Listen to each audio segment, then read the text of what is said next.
حضرت ابراہیم نے جب دین کے لیے نکلے تو جدوجہد کی، گھر کے اندر بھی گھر کے باہر بھی۔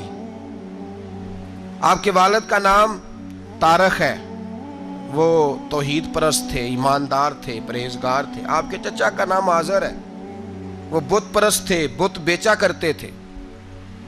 حضرت سیدنا ابراہیم علیہ السلام جب میدان عمل میں نکلے تو حضرت ابراہیم علیہ السلام نے اپنے گھر سے جہاد شروع کیا، لڑنا پڑا۔ گھر کے اصولوں سے چچا نے جو رواج بنائے ہوئے تھے اس رواج سے ٹکرائے۔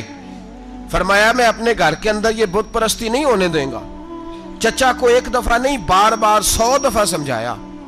آپ کا چچا بت بنا کے بیچا کرتا تھا۔ حضرت ابراہیم علیہ السلام تھوڑے بڑے ہوئے تو کہنے لگا کہ چلو میرے ساتھ، تم بھی بت بیچنے ہیں، ہمارا کاروبار ہے۔ حضرت ابراہیم ساتھ نکلے تو بت پکڑا ہے، گندے پانی کے اندر اس بت کو ڈبوتے ہیں، کہتے ہیں کسی نے خریدنا ہے تو خرید لو، نہ یہ نفع دے سکتا ہے نہ نقصان دے سکتا ہے، جو اپنا آپ نہیں بچا سکتا تمہیں کیا بچائے گا، خریدنا ہے تو خرید لو۔ چچا کہنے لگا تو کاروبار چمکا رہا ہے کہ تباہ کر رہا ہے۔ گھر میں بڑے معاملات خراب ہوئے، جھگڑے ہوئے، لیکن حضرت ابراہیم علیہ السلام ایک منٹ کے لیے بھی اپنے گھر کے اندر بھی کمپرومائز کرنے کو تیار۔ یہ تھوڑا مشکل میں نے پہلو چھیڑ دیا ہے، یہ تھوڑا مشکل پہلو چھیڑ دیا ہے۔ بڑا سمجھدار آدمی ہے پر بیوی سے پردہ نہیں کرا سکتا، سیانا ہے، پنچایت کا بندہ ہے، جو اس سے آپ کہیں گے وہ بات یہ سنائے گا، لیکن کہتا ہے نہیں جی میں نے کوشش کر لی ہے۔ کس قسم کی کوشش ہے صاحب، یہ کیسے ہو گیا؟ حضرت ابراہیم علیہ السلام نے گھر کے اندر سے فرمایا نہیں کرنے دوں گا، گھر کے اندر بھی ٹکرائے۔ فرمایا تم جو بھی ہو، پاش پاش کیا چچا کے اصولوں کو، اور باہر جب نکلے تو صرف علاقے کے چیئرمین سے نہیں ٹکرائے، ایم پی ایم این اے وزیر مشیر سے نہیں ٹکرائے، سپر پاور نمرود دنیا کا واحد حکمران تھا اس وقت، دوسرا کوئی حکمران ہی نہیں تھا، اکیلے حکمران سے جا کر ٹکرائے۔ کوئی ساتھ فوج نہیں تھی، کوئی ساتھ ان کے طاقت بظاہر دنیا داری کی کوئی نہیں تھی، پر حضرت ابراہیم جا کے ٹکرائے۔ اور میرے رسول پاک صلی اللہ علیہ وسلم نے سند بیان کی، فرمایا افضل الجہاد کلمۃ الحق عند سلطان الجابر۔ فرمایا سب سے افضل جہاد یہ ہے کہ تو ظالم بادشاہ کے سامنے کھڑے ہو کے حق بات بیان کر دے، یہ سب سے بڑا جہاد ہے، یہ سب سے افضل الجہاد کلمۃ الحق عند سلطان الجابر، سب سے بڑا جہاد۔ حضرت ابراہیم کھڑے ہو گئے، سپر پاور سے ٹکرائے۔ یہاں ہم لوگ حکمتوں کا شکار ہیں، دیکھیں گے، کریں گے، سوچیں گے، اور مولوی صاحب کو ویسے کہتے ہیں آپ پرہیز کریں سیاسی باتوں سے۔ بھئی اللہ کے ہر نبی نے جا کے وقت کے ظالم حکمران کو لتاڑا ہے، للکارا ہے، یہ تو مشن انبیاء ہے۔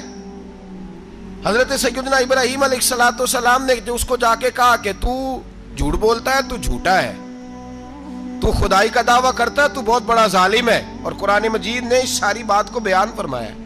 حضرت ابراہیم علیہ السلام سے کہنے لگا میں رب ہوں، تو آپ نے فرمایا میرا رب تو وہ ہے جو زندہ کرتا اور مارتا ہے۔ تو پھر آپ حق بات بیان کریں گے تو اللہ مارے گا کہ بندہ مارے گا؟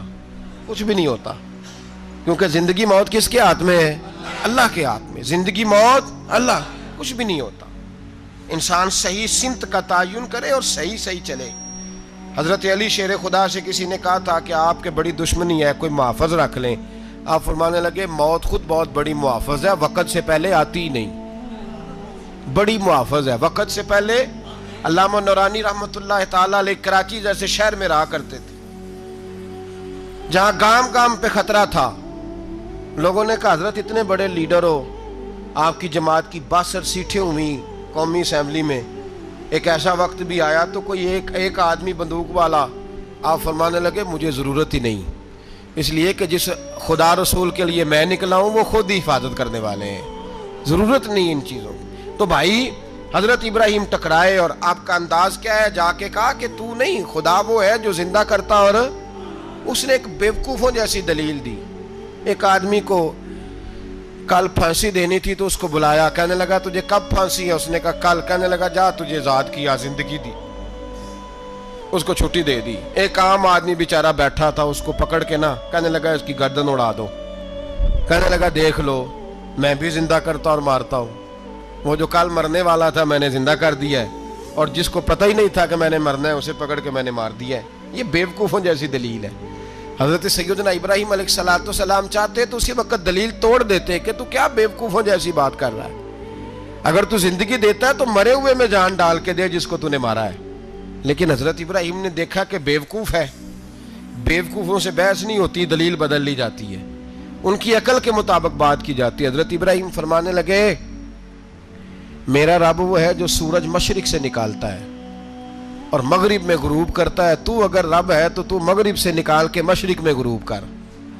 فبہت الذی کفر، کافر لاجواب ہو گیا، اس کے پاس اس چیز کا کوئی جواب نہیں تھا۔ علامہ اسماعیل حقی نے خوبصورت فقرہ لکھا ہے، خوبصورت، جان ڈال دی ایک جملہ کہہ کے۔ حضرت سیدنا علامہ اسماعیل حقی رحمت اللہ علیہ فرمانے لگے چونکہ نمرود بیوقوفوں جیسی باتیں کر رہا تھا، اگر وہ یہ کہہ دیتا نا کہ میں سورج کو نکالتا ہوں مشرق سے، میں غروب کرتا ہوں معاذ اللہ مغرب میں نکالتا ہوں، تو آپ اپنے رب سے کہیے کہ وہ مغرب سے نکال کے مشرق میں غروب کرے۔ علامہ اسماعیل حقی فرماتے ہیں رب کریم کی آواز قدرت تھی، مالک حضرت ابراہیم علیہ السلام کے اس، اگر وہ کہہ دیتا اور حضرت ابراہیم دعا کر دیتے تو رب کریم نے فرشتوں کو تیار بٹھایا ہوا تھا، فرمایا اگر یہ کہہ دے میرے خلیل سے کہ سورج مغرب سے نکال کے مشرق میں غروب کرنا ہے تو تیار رہنا، جس طرح خلیل کہیں گے ویسے ہی کر دیں گے۔ واتخذ اللہ ابراہیم خلیلا، ابراہیم ہمارا دوست جو ہوا، جیسے کہے گا ویسے کر دیں گے۔ حضرت سیدنا ابراہیم علیہ السلام کی باتوں کا جب جواب نہ دے سکا، دلیل نہیں بندہ دیتا، پھر لڑائی کرتا ہے، پھر جھوٹے موٹے اعتراض کرتا ہے۔ دلیل ختم ہوتی ہے تو لوگ ذاتیات پہ اترتے ہیں، کہتے ہیں یہ کھانستا صحیح نہیں، دیکھتا صحیح نہیں، دلیل ختم۔ اب ذاتیات پہ اترے، کہنے لگے مجھے پتہ چلا ہے کہ یہ فلانی جگہ گیا تھا تو وہاں جا کے اس نے اس طرح کیا ہے۔ پھر لوگ ذاتیات پہ اترتے ہیں، جب دلیل کا جواب دلیل سے نہیں دے پاتے پھر ذاتیات پر اتر کر حملے کرتے ہیں۔ حضرت ابراہیم کے دلائل کا جواب نمرود نہ دے سکا تو کہنے لگا کہ اس کو آگ میں ڈال دو۔ قوم گئی ہوئی تھی ساری، آپ نے بات سنی ہوئی ہے، میں نے صرف اشارہ دینا ہے، میلے پہ تو حضرت سیدنا ابراہیم علیہ السلام نے سارے بت توڑ دیے، کلاڑا بڑے بت کی گردن پہ رکھا، واپس آئے، کہنے لگے بت کس نے توڑے ہیں؟ تو فرمایا اس سے پوچھ لو جس کی گردن پہ کلاڑا ہے۔ کہنے لگے یہ تو بول ہی نہیں سکتا، تو فرمانے لگے بڑے بیوقوف ہو جو بولتا ہی نہیں، سنتا ہی نہیں، اپنا آپ نہیں بچا سکتا، اس کی پوجا کرتے ہو؟ کہنے لگے پکڑو، دلیلیں ختم ہو گئی، اس کو آگ میں ڈالو۔ بہت بڑی حویلی 45 فٹ مربع پہ مشتمل ایک حویلی بنائی گئی اور 45 فٹ اونچی۔ مختلف روایات، علامہ اسماعیل حقی کہتے ہیں کہ 3 مہینے تک نمرود نے کہا کہ اس کے اندر لکڑیاں ڈالو۔ لوگ پوچھنے لگے کتنی دنیا جلانی ہے؟ کہنے لگا بندہ تو ایک جلانا ہے، پر بندہ بڑا تگڑا ہے، ایک بندہ۔ 3 مہینے لکڑیاں ڈالی گئیں، اور لوگوں کی جو تہمات ہوتی ہیں نا وہ بڑی عجیب ہوتی ہیں۔ تہمات میں نے بڑی تفصیل سے رمضان المبارک میں گفتگو کی تھی، بدشگونی، تہمات لوگ لیتے ہیں، اس وقت بھی لوگ تہمات کا شکار ہو گئے، عقیدہ بگڑ جاتا ہے تو وہ عجیب و غریب باتیں کرنے لگتا ہے، تہمات کا شکار ہو گئے۔ بیبیاں نظر مانتی، میں بیمار ہوں، اگر صحیح ہو گئی تو اتنے من لکڑی دوں گی حضرت ابراہیم کی آگ جلانے کے لیے۔ ایک عورت لے کے جا رہی ہے لکڑیاں، تو ایک نیک دل آدمی نے اس سے پوچھا کہاں جا رہی ہو؟ کہنے لگی میں نے منت مانی تھی تو حضرت ابراہیم علیہ السلام کو معاذ اللہ جلانے کے لیے لکڑیاں لے کے جا رہی ہوں۔ تو وہ رب کریم کے بندے کہنے لگے تو ڈھونڈتی رہے گی، تجھے وہ جگہ ملے گی نہیں۔ وہ بی بی کئی مہینے گھومتی رہی، جگہ ہی نہیں ملی جہاں لکڑیاں ڈالنی، ماری گئی۔ تہمات کا شکار ہوئے بہت سارے لوگ، تہمات کا۔ بھائی تہمات دین کے اندر منع ہے، تہمات دین میں کوئی نظر ماننا، کوئی کسی بزرگ کے مزار پہ جا کے سالے ثواب کے لیے کوئی چیز ماننا، یہ تو درست ہوا، لیکن غیر شرعی نظریں مان لینا کہ میں آگ کے گرد چکر لگاؤں گا، میں جناب وہاں جا کے یہ والا تماشا کروں گا، میں دھاگا باندھوں گا، میں رسا کاٹوں گا، میں وہاں گندے ہو سے پانی پیوں گا، ان کی شریعت اجازت، یہ تہمات ہیں، بدشگونی ہے، دین میں ان کی کوئی گنجائش۔ آپ نظر ماننے سے پہلے بھی کسی عالم سے رابطہ کریں کہ میں منت مانگنے لگا ہوں تو کیسے ماننی چاہیے، اس کا طریقہ پوچھیں. ایسے ہی غلط چیز کی منت تھوڑی مان لی جائے گی. بہرحال آمدام برسر مطلب حضرت ابراہیم کے لیے آگ جلائی گئی. 45 فٹ اونچی آگ ہے، پرندہ بھی اوپر سے گزرتا ہے تو نیچے گر جاتا ہے جل کے. اتنے دن لگا کے آگ جلائی گئی. اب حضرت ابراہیم کو جلایا جانے لگا ہے. یہاں تو موجیں ہے نا، جو کسی ادارے کا سربراہ ہے اس کے لیے موج ہے، کسی جگہ آفیسر بن گیا تو موج ہے، پیر صاحب کے لیے موج ہے، علامہ صاحب کے لیے موج ہے، خطیب صاحب کے لیے موج ہے. جلنا کس کو پڑتا ہے؟ وہ علی کوئی نہیں رہا اللہ ماشاءاللہ. وہ لوگ گزر گئے جو تکلیفیں سہ کے کام کرتے تھے، گزر گیا زمانہ.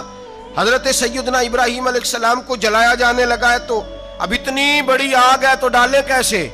شیطان نے تجویز دی کہ منجنیق بناؤ.